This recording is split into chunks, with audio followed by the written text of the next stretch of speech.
Now, into the ticket office of Disneyland. Oh boy, let's do this. Don't think the CIA is going to be trying to hack your second-gen iPod. I didn't think so. There might have been a lot of illegal music on there. I wouldn't doubt it. But, I mean... You were supposed to bring death to the flagships, not join them. Google has found a new way to piss me off. iTunes is a constant source of embarrassment. Every time I say it, it's going to suck even more. May I present to you the cat? I am Nadella. I can't do it anymore without laughing. I was going to do the whole thing. Welcome, everyone, to the Calling All Platforms podcast. I am your host, Wes, and I'm here with Landon. Hello.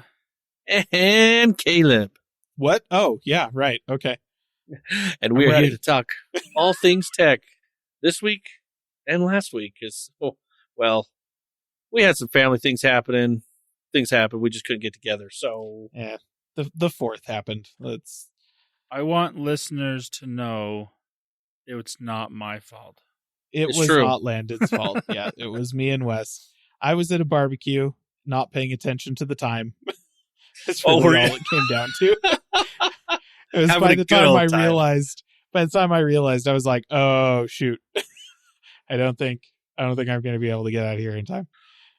No, and I just had some family stuff I had to take care of, so just couldn't get together. Anywho, we don't want to hear about that. We want to hear about technology and the things that have happened, like an event.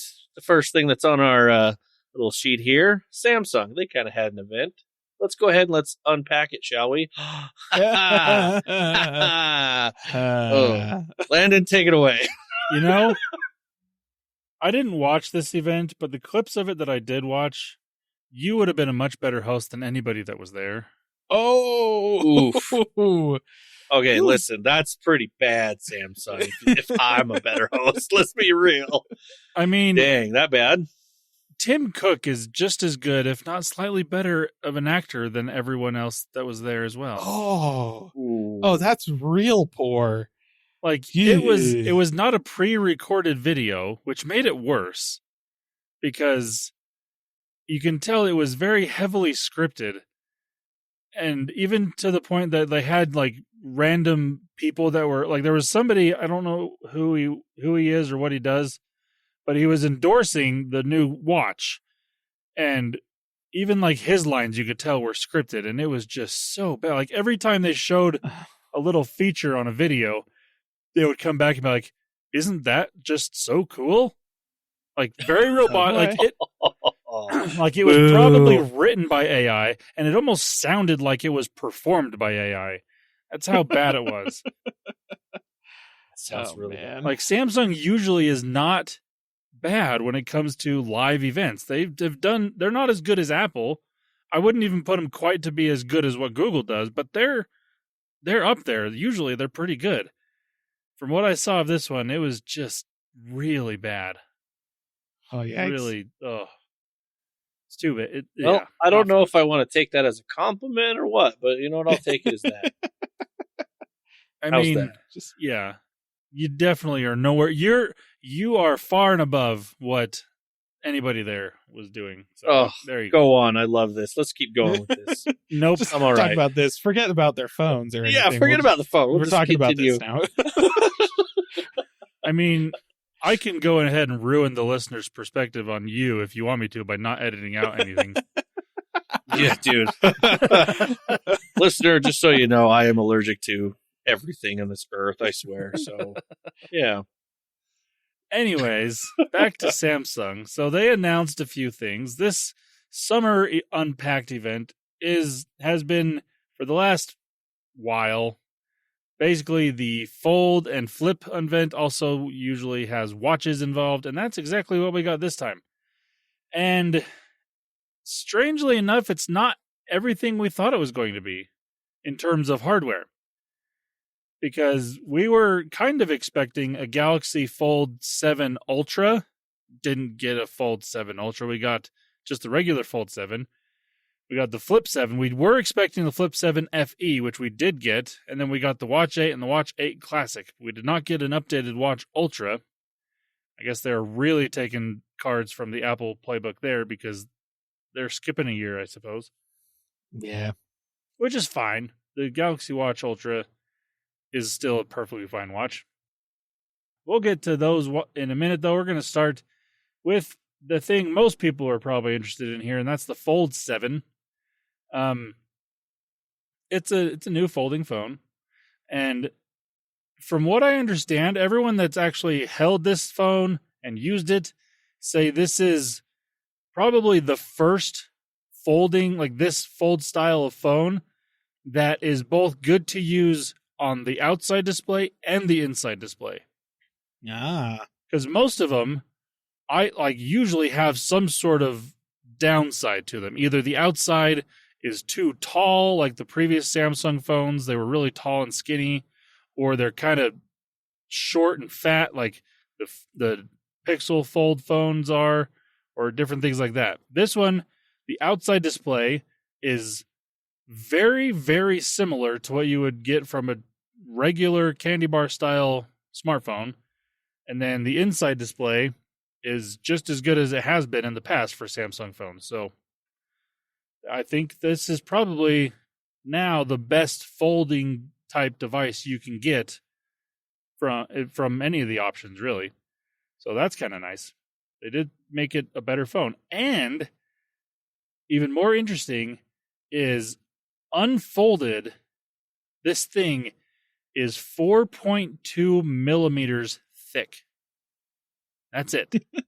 Like, it is not as thin as the Huawei folding device or folding phone, but it is pretty dang close.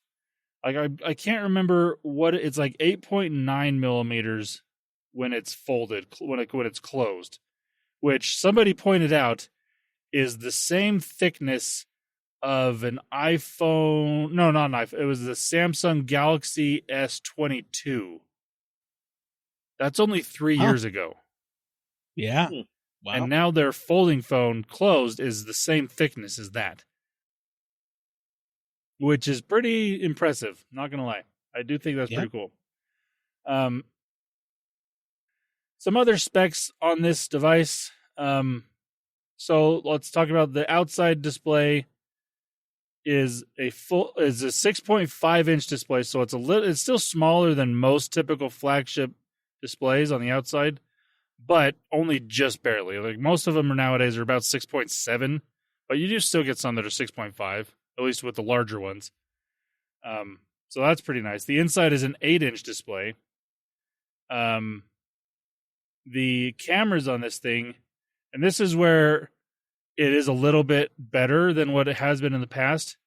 It's got a 200 megapixel main sensor, a 10 megapixel 3 times optical zoom telephoto sensor, and then a 12 megapixel ultra wide sensor. And the big thing here, the update here is that it's got the same 200 megapixel main sensor as the S25 Ultra.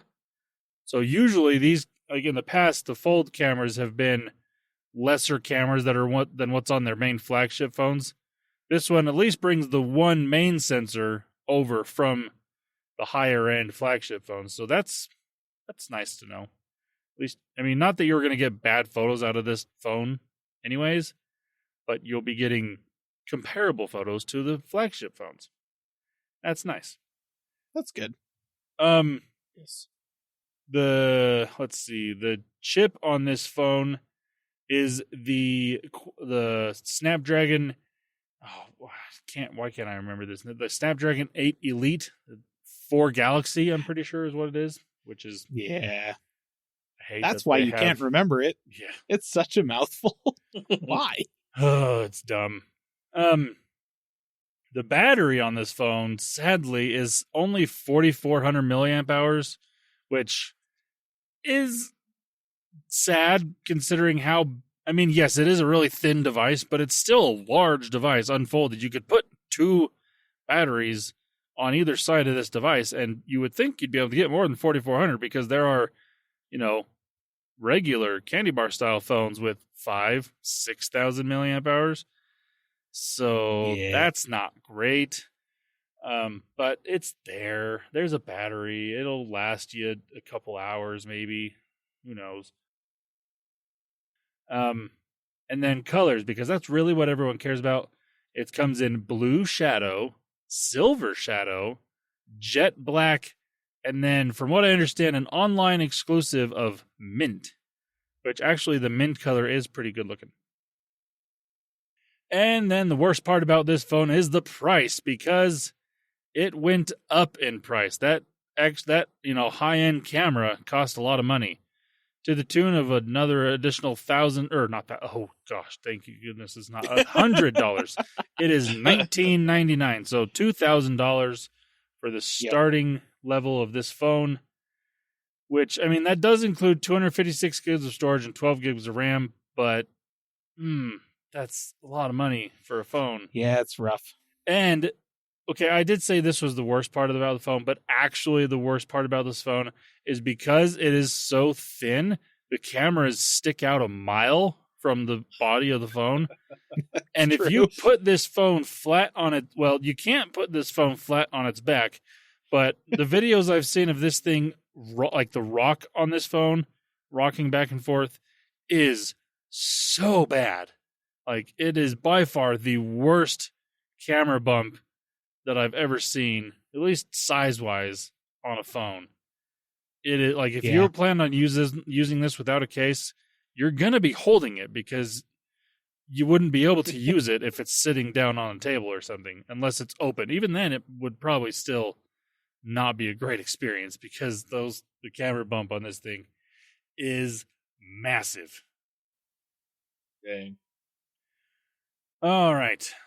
And I'm just going to say this now. All of these phones are available for pre-order, and they will be released in stores on July 25th. So a couple weeks out from right now. But like I said, you can pre-order, and there are deals out there from either carriers or from Samsung itself. You can trade in devices and get a deal on these phones. So there you go. Now, moving on to the Galaxy Flip 7. This is the regular Flip 7, not the Flip 7 FE.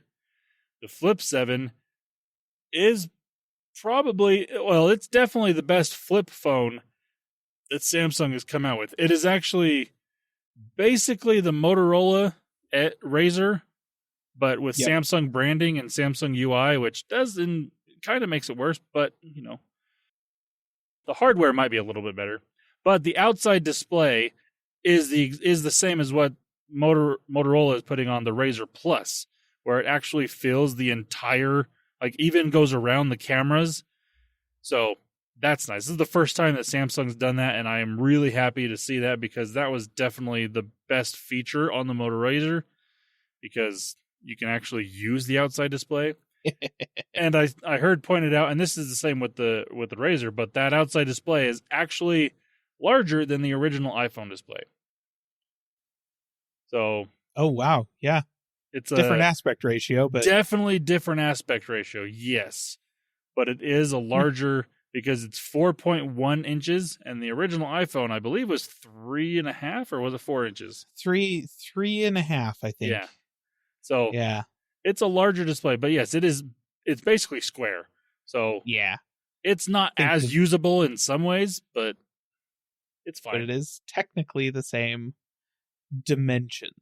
Well, okay, so it's the same diagonal measurement. But yeah. So what you're telling me is that if I want to go back to the days of small phones, what I should do is get a Flip and then just never open it. If you're going to do that, I would still recommend the Razr, because you can actually use regular apps. I don't know if Samsung That's true. updated their interface to make it so you could use regular apps on the outside display. Hopefully they did, because like I said, having the larger display does make it more comfortable and easier to do things like that. But in the past, you had to really work around some things to actually do anything on that outside display on Samsung phones. So I haven't seen anything that makes me believe they did, but I'm hoping. The inside display on this phone is 6.9 inches, so it's slightly larger than what it used to be as well. I think it was 6.7, so this is on the larger side, but it does look pretty nice. And interestingly enough, they made this phone thicker than the previous year. Huh. Which is not necessarily a bad thing, because this one, oh, this is funny. So the Fold had a 4,400 milliamp hour battery, and it's a large phone. This one has a 4,300 milliamp hour battery. A lot less screen. Yes. Now, granted, this is 6.5 millimeters thick when it's unfolded, so it's noticeably thicker, but it's still half the size than the other one, and has only 100 milliamp hours less battery. So Samsung giveth and Samsung taketh away, I guess. This phone, unfortunately, gosh, this is another thing I really hate about this phone. This one does not have the Snapdragon 8 Elite chip in it. This one, instead, they've opted for an Exynos 2500 chip. Oh, boy. And that's not just outside the US, that is global. That's everywhere. Because previously they had versions of this phone that had Exynos chips in it elsewhere. But this time they opted for the Exynos chip. And, I mean, to be honest, the majority of people aren't going to notice a difference in most use cases. Yeah. But the problem is, I think the majority of people that get this phone are the ones that will notice. I could be wrong, but the Fold and Flip phones still happen to be kind of the power user demographic is the main people that get these phones. They're getting more and more mainstream every year, but it's still not quite as mainstream enough to, I think, justify putting this chip in it versus the Snapdragon. But that's me. I don't know. Yeah. This one also starts with 256 gigs of RAM, or not RAM. Wow, 256 gigs of storage. That would be incredible. 12, wow. And it starts at $5,000. No, 256 gigs of storage with 12 gigs of RAM. Entire storage is just RAM, which means that if you ever let the battery go totally flat, it wipes itself. Yes. Oh gosh, that would be an adventure. That's for sure. Colors on this one: blue shadow, jet black, coral red, and again mint. And the starting price on this did not change. It is $1,099, so $1,100 for the starting price. It is the same as what it has been. So thank you, Samsung, for that. But I think that came at the cost of the Snapdragon chip, and so you got the Exynos instead. Ah, dang. Yeah, too bad. All right, now on to the biggest question mark of the day: the Galaxy S. No, wow. Oh, I hate Samsung's names. Galaxy Z Flip 7 FE. And I mean, we've mentioned this in the past. The FE stands for Fan Edition, and it just tells me that Samsung really doesn't understand their quote-unquote fans, because the FE tends to go on the worst phones that they sell, at least worst of the flagship style phones that they sell. And this is that one. This is basically a Galaxy Z Flip 6. Yeah. With an Exynos chip. So actually worse. I feel like the Fan Edition thing is it's for the fans who aren't rich and can't afford the best stuff. So here's the crap. Or something, I guess. Yeah. I don't know. Yeah, I truly do not understand this phone. Let's go through it. So the inside display is 6.7-inch display, so a little bit smaller. Like I said, it's basically a Galaxy Z Flip 6. The outside display is also the really bad display that doesn't cover the whole outside of the phone's 3.4 inches. Not great. Exynos 2400, so it's not even the 2500 in the Flip 7. Ooh. It's a 4 nanometer, whereas the 2500 is a 3 nanometer. So again, not as good. Starts at 128 gigs of storage and 8 gigs of RAM. Again, not as good. The cameras on this thing It's got the main camera is a 50 megapixel sensor, and then it's got a 12 megapixel ultra wide sensor. So just the two cameras on this one. A 4,000 milliamp hour battery, so also smaller battery, and it comes in either black or white, so not even as good at color options. And it costs half as much, right? So we talked previously how when we heard about the Flip 7 FE edition, we were like, oh, great. They're going to be competing with Motorola on the regular Razr versus the Razr Plus, because that makes a lot of sense. No, this is actually competing with the Razr Plus, and not even that, because the starting price on this is $900.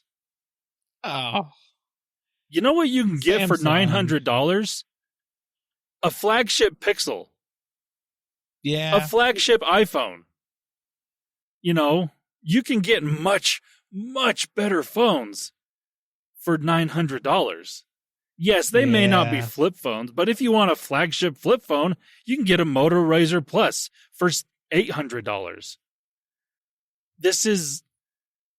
I absolutely do not understand this phone. Heck, you could probably get a Z Flip 6, which is basically this phone, but with a Snapdragon processor for less than at least $900 now on sale, if not cheaper, because this one's now out.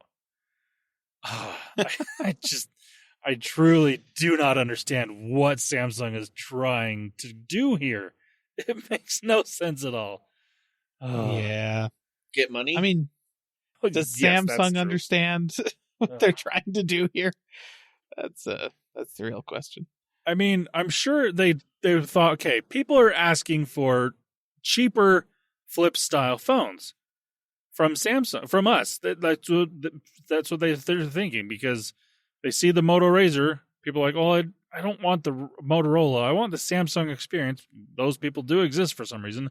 So they were asking for this, I guess, and then Samsung thought, okay, we'll try to do that, and then they failed miserably. Because $900 is, for these specs, $900 is just not the right way to go. Yeah, it's like just because the screen folds in half does not justify it, you know? No, absolutely not. That's the thing. And like, it'd be one thing if like it had the same hinge as the Flip 7 and the Fold 7, because they did update the hinge on both of those phones to be more sturdy and nicer and all sorts of different things. This one, I don't believe they update. I don't think it has the same hinge. I think, like I said, I'm pretty sure this is just a Z Flip 6 with an Exynos chip, because that's what it looks like. And that's, for $900, is definitely not worth it at all. So, listener, if you had your hopes up for a cheaper Samsung flip phone, I'm sorry. And don't waste your money on this, please. Please, if you're going to spend $900, spend $200 more and get the regular Flip 7. Or just get a regular flagship phone from someone else. Or buy a Motorola Razr, because it's going to be a better user experience anyways. Yeah, it may not get updated, but for the time you have it, it's going to be better. Man, I don't understand that phone at all. Yeah. All right, moving on from disappointment to it's slightly less disappointing. The Galaxy Watch 8 and Watch 8 Classic. And the rumors were true here as well. They came out with a round displayed watch with a somewhat square, circle, squircle body. And to me, personally, they're really ugly. There might be people out there that like the look of these watches. I'm not one of them. I don't get it. And okay, so according to Samsung, it's not called a squircle because why would they call it that? It's a cushion. The corners are cushions for when you smack your watch against a wall or a door, which does happen. I will say that does happen. It does. But, I mean, there's not issues with this from Google's Pixel Watch or the Apple Watch that I know of. Like, I have an Apple Watch. I've hit it against a wall. It's fine. It's surviving perfectly okay. Again, this is my personal opinion. It's just not a good looking watch. That's me. I do prefer a round display on a watch. That's again my thing, which is why I don't love the Apple Watch because it's square, but at least the whole thing is square and not just part of it. Yeah, it's fine. The one nice thing with the Watch 8 Classic is they did bring the rotating bezel with it. So that is nice. That's one thing that a lot of people that have used Samsung watches in the past really love that. So they kept that with the Classic. It's not there on the regular Watch 8, I believe, which is too bad, but it is what it is. Let's see. I'm trying to find the price. So the Watch 8, the regular Watch 8 starts at $350, and the Watch 8 Classic starts at $500. So that's a lot of money for that. But it's fine, I suppose. Now, I mean, if you're looking at this watch at the right angle, it doesn't look too bad. If it's really when you're looking straight down at it, as a user of the watch would, that's when you really see the ugliness of it. When you're just looking at it at like I said, the right angles, or if somebody else is wearing it and they're just passing by, it looks fine. But if you're the user and you don't like the look of it, don't buy it, because you're going to be seeing the look of how bad it actually is. So yeah, that's the Samsung Unpacked summer event. Some good, some definitely not good, and some like, huh? What? Yeah. Dang. Oh, well, I mean, that's Samsung for you. So. Confusion. Yes. Yeah, confused size. Yep. Yeah. Oh, I forgot to mention. So last year, this is more bad news. Last year, the Z Fold 6 had S Pen support, but not full. It was like a very specific S Pen made for the Fold devices, and it wasn't like a full S Pen experience. Kind of like how the new S Pen just in general is. It's not a full S Pen experience like how it's not nearly as good as what it used to be. The Fold 7 has no S Pen support, so you can't even buy one that'll work with it, unfortunately. They didn't put the digitizer inside the phone to make it work with the S Pen, so now I do understand they probably have a lot of data saying that most people that buy this phone don't use an S Pen, and so they're like, oh, we just won't even waste the money, even though they raised the price of it. Wow. So that's some more unfortunate. If you're one of those people that really enjoy the S Pen, this phone's not for you. Okay. Well, let's change the subject here. We'll go to some Apple news here. First on here is a cheap MacBook. Yeah, listener. This is an Apple rumor that we're going to mention because, I'm going to mention because it might be good. Yeah. It might be a good rumor. So you may be familiar if you've been listening to this podcast for more than say 3 months or so. Maybe. When was the last time I talked about this? Probably not that long ago.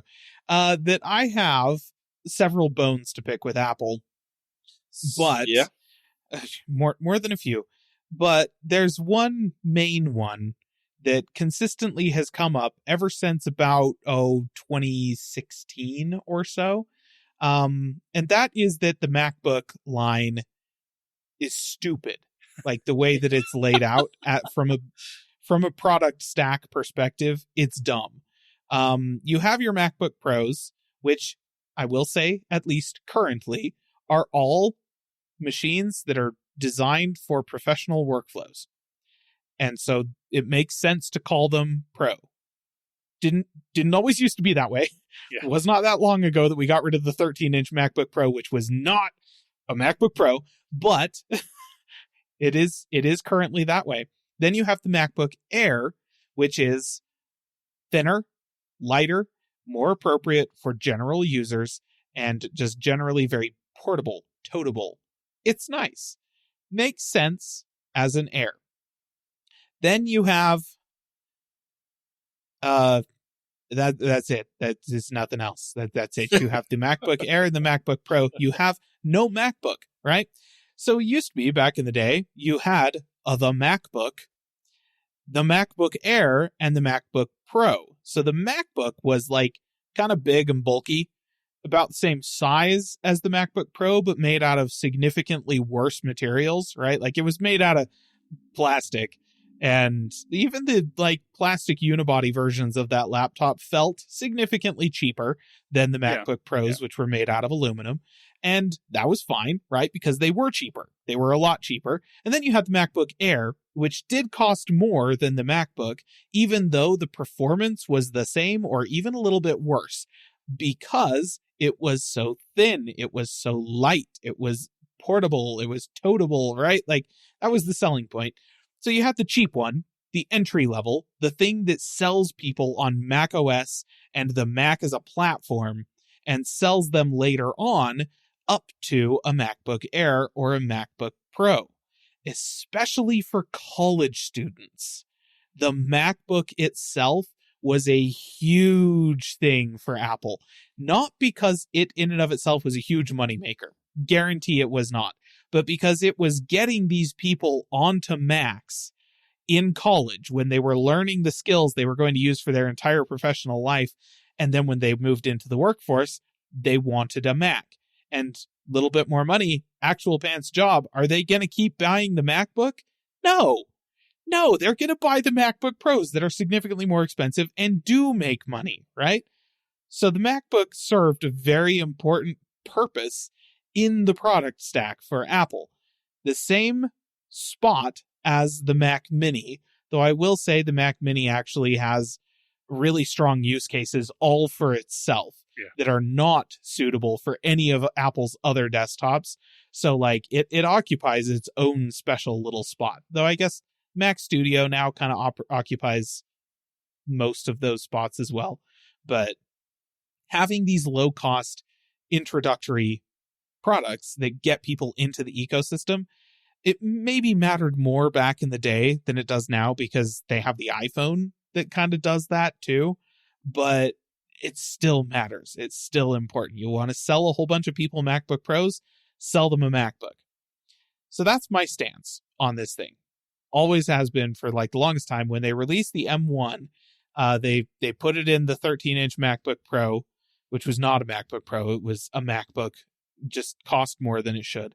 And ever since then, I've been like, make a plastic chassis for this thing with the cheapest processor you can put in here. Sell it for $700, $600 to $700, and you've got an absolute winner. The rumor is that Apple is, in fact, sometime probably early next year, going to launch a MacBook, essentially. That is, who knows what they'll call it. If they call it anything other than just MacBook, I'm gonna have an aneurysm. Because it's right there, Apple. No need to reinvent the wheel here. If you call it something like a MacBook Lite or something, it's gonna be a MacBook Mini.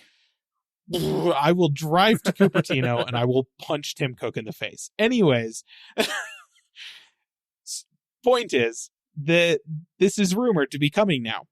Now you think about it like, okay, what are they going to put in this thing, right? Because if they stick just an M4 or an M5 in it, whatever the next like low tier processor is going to be in here, what's the point, right, of buying the MacBook Air if this is available for cheaper, So it makes sense they would put a slightly worse processor into it. You're thinking, oh, I don't know, maybe an M1, maybe the M2. Rumor has it that Apple is toying around with releasing a MacBook that has the A18 in it. So an A-series Apple Silicon chip rather than an M-series chip. So I am interested to see how this shakes out. The simple fact of the matter is, if they release this thing and it has 16 gigs of RAM, we're fine, right? No issues, because the A18 is actually, just in terms of raw horsepower, more performant than the M1 was. Yeah. Right? It's designed to run in a very small thermal envelope because it's designed to be put in a phone, but that makes it very small, and they manufacture it at ridiculous scale for iPhones, which makes it a lot cheaper than the more powerful M series equivalents that they put in the Macs and iPads. So I totally get it. I think that's honestly pretty good because, yeah, you look back to right before the, basically when they announced the coming of Apple Silicon and they sent out their developer test kits, those had an A series chip in them. It was a something Z because it was the iPad Pro version of the chip, but they were just Mac Minis with an A series chip in them, and they worked fine, right? They were weaker than the M1 ended up being, but good enough to run the OS. So to hear them talk about releasing a Mac with an A series chip in it, okay, like I am interested to see where this goes. The rumor is that they're shooting for a price point of kind of that $600 to $700 range, which I tell you, if they release this thing, 13-inch screen, honestly, put it in a plastic body, I would not care at all. But it's Apple in this day and age; it'll probably be aluminum. Yeah. The big question mark for me is I guess there's two. What is the RAM situation going to look like? And what are the ports going to look like? It's guaranteed going to be USB-C, but how many are we getting? Are we getting 2? Are we getting more than 2? If we get 2 USB-C ports and a headphone jack on it, sold, right? Like basically give me the 12-inch MacBook, except with one more USB-C port.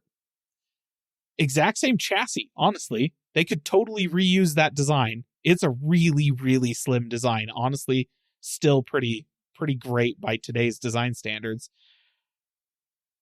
So yeah, this is a thing that is theoretically coming, that theoretically we will learn about late this year and possibly see it at the beginning of next year, kind of thing. That's sort of where we're looking at it right now. But this is like the one net positive rumor that I feel like we're getting out of Apple these days. So there you go, listener. Apple might be releasing a product that will bring some sense of sanity to the overall MacBook line. Yeah. I guess actually they've brought it mostly back in line with what makes sense. It's just incomplete, you know? Yeah, it was We're just missing. like, getting rid of the 13-inch MacBook Pro is what actually settled things down a little bit. Yes. But yes, we are missing that baseline MacBook that has been there was there for a long time, and then they just for some reason got rid of it. Yeah, it was, I mean, it all started to go downhill when they got rid of the plastic unibody MacBook, stopped selling that. They just had the MacBook Air and the MacBook Pro. Then they reintroduced the 12-inch MacBook, but it cost more than a MacBook Air because it was thinner and whatnot, and used like some of the worst processors that Intel was making at the time, and still ran incredibly hot and had like no performance. But yeah, it would cost like $1,200 or something like that. Yeah. And which made it the same price as like base level MacBook Pros. It was, that was when everything hit the fan. The entire MacBook line just got progressively more screwed up from there until they reintroduced the current version of the MacBook Pro. That's where it started to settle down. But yeah, we're mostly there now. They just need to put a MacBook back at the bottom of the stack. Fair. I think that's the most optimism I've heard from you in a while. for Apple related stuff. Yeah, no, actually. Yeah. Well, let's go ahead and let's move on to some general tech news, which guess what, listener, we've got nothing to talk about. You know, that joke's never going to get old. It's one of those jokes that, while I really enjoy it, at the same time, it's like, oh, that's the dumbest thing ever. But, you know, it's going to happen every time. Because, again, I do enjoy it, even though it is dumb. It's great. So, a couple weeks ago, nothing released a couple of new devices. They have the Nothing Phone 3 and the Nothing Headphone 1. And we're going to talk about the phone first because that's what most people want to talk about probably. It's your standard Nothing phone, but this is the first one that's actually relatively close to a flagship. At least that's what they're saying. I don't know if everyone's saying that, but they're saying that. Let's go over some specs here. So this has a 6.67-inch display. It starts with 256 gigs of memory or RAM. Wow, again, not RAM. Storage and 12 gigs of RAM. I don't know why that's so difficult for me right now. You got this, buddy. Oh man. The cameras on this, it's got a 50 megapixel main sensor, a 50 megapixel periscope telephoto sensor that has 3 times optical zoom, and then another 50 megapixel ultra wide. So 3 relatively decent cameras on this phone. It has, it has the Snapdragon 8S Gen 4 chip. So yes, it's a Snapdragon 8 chip, but it's not the Snapdragon 8 Elite chip. This is, I believe, last year's flagship chip. So I guess they can kind of say flagship, but that's where everyone's like, is it though? Is it? And then it comes in either white or black, which is pretty typical for a Nothing phone, and does still have the glyph interface on the back and that transparent type look that Nothing is famous for. And it does look pretty good. I mean, that's the main feature of the Nothing phones is the design. Because in a world where most phones look very, very, very, very similar between not only like if you're just looking at all Samsung phones or all Pixel or all iPhones, if you're looking at all phones, they all look very, very similar. This one definitely stands out from the bunch, and I like that. The price on this starts at $799, so that's another of the flagship type features, I guess you could say. Feature, yeah. I mean, at $800, it's not the most expensive flagship by any means. It is on the cheaper side of what you would normally see in a flagship device, but again, it does have the last year's chip in it instead of this year's. So, but I mean, to be fair, in that side, most people aren't going to notice a difference. And even if you're really trying, it's going to be kind of hard to notice that difference. So that's fine. Again, the main reason you buy this phone is for the user interface on the software, which is from what I've heard, not bad at all. And then you also buy it for the design on the outside, which is going to stand out. And if you buy this phone, I really hope you don't buy a case for it. If you do, buy a really good clear one. Yeah, because again, that's why you buy this phone, is for the outside design. It looks cool. So yeah, that's the Nothing Phone 3. Then the Nothing Headphone 1. This one to me is by far more interesting because these design-wise absolutely stand out from any other headphone out there.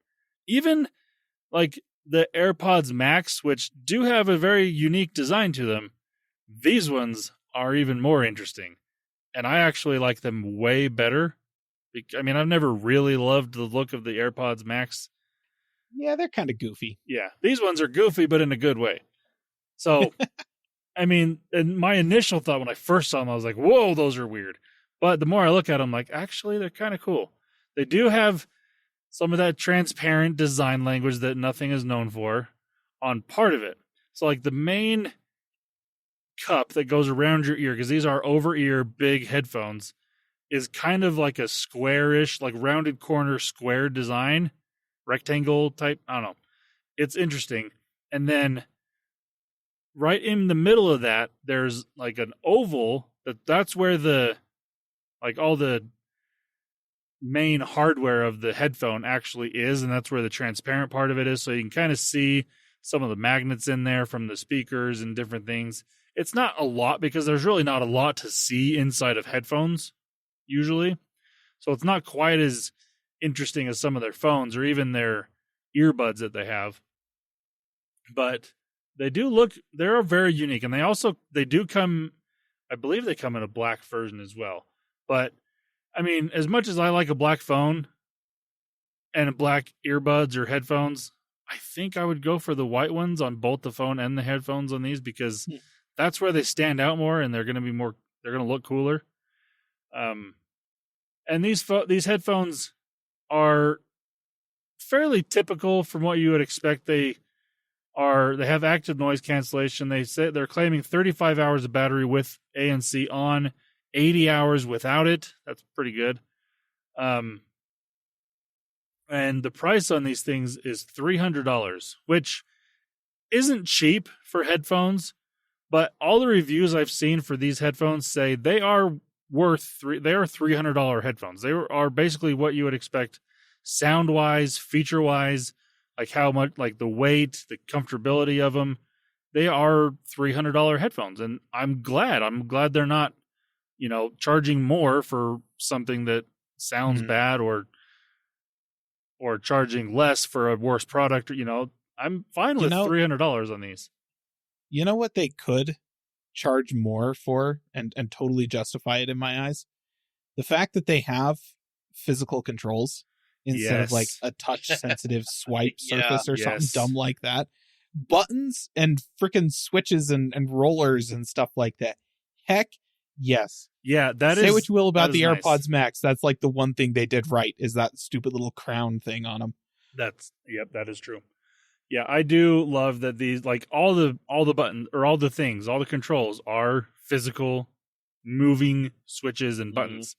And there's one, I think my favorite one is there's a little like a rocker toggle. It's not like rock up and down. It's side to side. You actually kind of have to you don't have to grab it, but you got to move back and forth with it. And that's how you skip tracks or go to the previous track or different things and it's actually a really cool little toggle, I think. That's my favorite one on it. But yeah, I think they're pretty cool. They are definitely they stand out from the bunch because of their design. And they're going to be ones that you either don't like at all or you do, I think. I don't think there's going to be much in between on these with the design. But I like them. And yeah. And for I said, $300, I think they're worth it. I think so. They look pretty cool. I like them. All right. Well, let's go ahead and let's get into some gaming news. Listener, you've probably already heard this because this is just news that's gone everywhere and exploded everywhere, but we're just going to cover it because we weren't here last week. It'll be real quick. Microsoft's layoffs. Quick summary. Let's get into it. So they had approximately about 9,000 employees that were impacted by this layoff. A lot of it was over in gaming, over in the Microsoft studios. Big studios that were hit was actually the Xbox studios, ZeniMax, and King. So, big notable ones. Wait a minute. If King had layoffs, how are we going to get updates to Candy Crush? Apparently, you'll still get them. I mean, I don't care. I've never downloaded that game. I know. Yeah. I mean, who does? They just delete it off their Windows and then call it good. Anywho, let's talk about the first thing that happened, or first shutdown they actually shut down the Initiative. The Initiative was a studio that they actually created back in, oh goodness, what was it, 2018? 2019? They started this when they made this, and this was the developer that was making the Perfect Dark reboot. They had partnered, 2018 is what it says. They created it back in 2018. They were working on the Perfect Dark reboot, and they were actually working with Crystal Dynamics on this as well. Apparently, it just wasn't working out for them on this one. So, Man. yeah. Yeah, a lot of people were pretty bummed about this one, but they, like I said, they actually even closed the studio. So, which sucks. I hate to see that, but that's what happened. The next studio we can talk about there is Turn 10. Turn 10 is the ones that made Forza Motorsport. What has happened is they first laid off half of their studio, and then said the other half is going to just do work on Forza Motorsport, just kind of little update packages for little things, but they're going to be more of a support for Forza Horizon. So that's what's happening with that one. And then over in ZeniMax, they were creating an MMO. They've been creating it for quite a while, actually, and they actually just canceled that one as well. And is what I heard from there is they were actually looking at to put more money into Fallout stuff. So now that's just what I heard, little readings, and that could also be just where I was listening to. They were just hoping for it's maybe more of that, but yeah. And they also cut a lot of mainly middle management is kind of what they were. So when you see a bunch of they were saying that they've been seeing a lot of like middle management people that were there are updating their working profiles. Even people that said they were helping with like Xbox Game Pass stuff, things like this. And then it came out later. The reasoning for this talks was for these things was actually for AI. Microsoft wanted to take some of that money and move it over to some AI. Great. So all that in a nutshell, just kind of a quick summary of those layoffs. Also, I did forget to mention, Rare had been working on a game called Everwild for years. I mean, years upon years, and they finally just canceled that one. So, or they'll just finish it with AI. It's fine. That's probably what'll happen. So, yeah, Everwild did get canceled. So, and then, so yeah, there's a lot of that was happening, and pretty much what they were saying is they were wanting to move some money over to AI or some kind of thing for it. So that's pretty much it. Okay, next topic we have here, I just wanted to mention, is actually Sony is bringing Helldivers 2 to the Xbox. Helldivers 2 was Sony was made by Arrowhead Studios. Sony funded it. Sony published it on their console as well as on the PC. They are finally bringing it to the Xbox console on August 26th. Yes, same day as Gears of War Reloaded going to the PlayStation. So they're doing a quick game swap there, right? One thing that's nice is it's going to be, they have the regular edition, which is going to be $39.99, and then the Supreme Citizen Edition at $59.99. So still just a $60 game, which is nice on there. So, which is kind of cool. So we may be seeing more games like this. This might be testing the waters to see if Sony can make money on the other systems. So we'll find out. You know, you mentioned this being kind of like a game swap type thing, and I think of on Sony's side of this is kind of like if they were doing a game swap at a GameStop, where they're not getting the better end of the deal on this situation. Well, I don't know. I think they've actually made a lot of money on Microsoft games. They get 30 or 70% of the cut of Sea of Thieves. I mean, if I remember, I haven't looked at it, but the top Sony games right now are all Microsoft games. Forza, all this stuff. So they're making some money, even if Microsoft sells a bunch. And I think they're wanting to do the same and test the waters and see. So, plus, I know they made a bunch on PC when they've sold stuff on PC. So that's fair. I think I just said that because I thought it was funny that Gears of War 1 is going to the same day that Helldivers is coming. So I was like, oh, look, funny swap. I think that's why I said that. It wasn't anything like funny. I just was like, I get that. Same day. I get that. Yeah, that's just what popped into my head when you said that. Like, who's getting the better end here? Who's getting the better end? Well, I don't know. I like Gears, so, and I've seen Helldivers, which seems really fun and really cool, but I don't know. Haven't played it yet, but I probably will because it seems fun. Got a few friends that play it and still. Trust me, they let me know that it's coming to Xbox. They're like, "Look, you get to play it with us now." Yeah. So there is that. Next thing I wanted to talk about in gaming news, which I think is big. It's not that it's a Call of Duty game, but Microsoft has pulled Call of Duty World War II from the actual Microsoft store after hacks. So what was happening was Microsoft did last month in June. They actually put the Call of Duty World War II to Game Pass and the Microsoft Store. And what was happening is they learned that there was an issue with a remote code execution exploit that was allowing hackers to install malware and remotely control gamers' PCs. And this is only through the Microsoft Store Call of Duty World War II. So they pulled it. And I believe they have a patch on there, and I looked because it does still show that it's in the Microsoft Store now, so maybe it's patched, but I figured I'd let people know, hey, be careful. Yeah.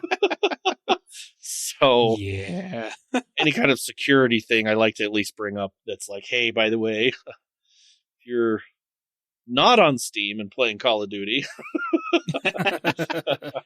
then why not? Yeah. So, yeah, just wanted to mention that. So, and that's pretty much most of the news or all the news that I have. Microsoft, the big hit was those layoffs, and I don't know, probably the next big thing might not happen until Gamescom that's coming. It's like August something. No, something like that. I can't remember. And I'm sure they'll have some kind of news or whatnot. I'm assuming, if I were to guess, because Fallout Season 2 is coming, I'm sure they're going to want to have some sort of stuff to roll with that when the season comes out, which is later this year. So I'm assuming we might be seeing some Fallout stuff. That's the assumption. So we'll see. Because of how popular it is.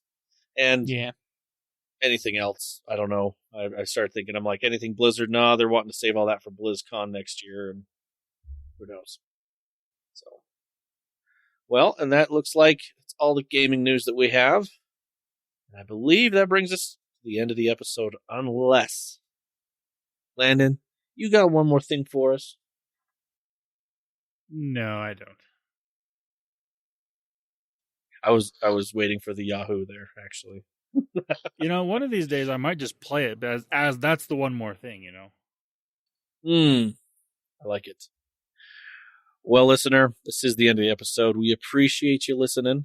And if you want to get a hold of us or want us to talk about something or want to just make fun of Caleb for not putting anything on YouTube, you can. Listen. Get a hold of us.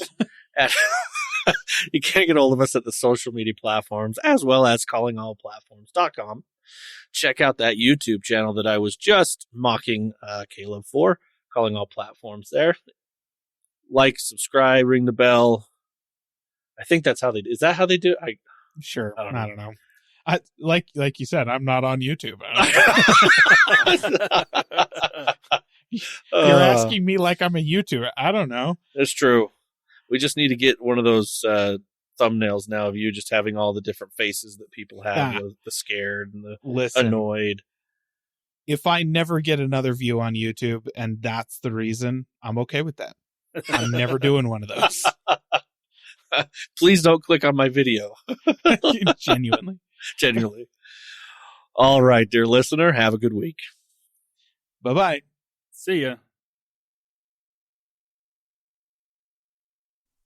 Calling All Platforms is a production of Supporter Sound Studios. To learn more about how you can support the podcast, go to www.patreon.com/callingallplatforms.